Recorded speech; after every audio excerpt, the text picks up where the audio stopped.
How to change password on AOL Mail account. Hi guys, welcome to our channel. Let's begin. In this video, I will guide you on how you can change password on AOL Mail account. For that, you want to open up any web browser and search for AOL Mail. Then head over to this web page, which is mail.aol.com.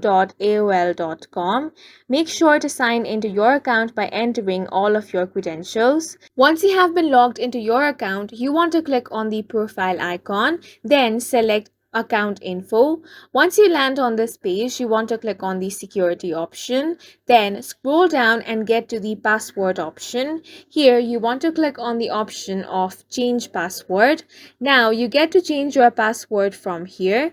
Here it says that don't use a variation of an old password or any other personal information. So go ahead and create a unique password. After that, you want to click on the continue option. Then your password on AOL Mail will be successfully changed, and that's it for this video. If you found it helpful, please make sure to hit the like button and subscribe for more videos like this.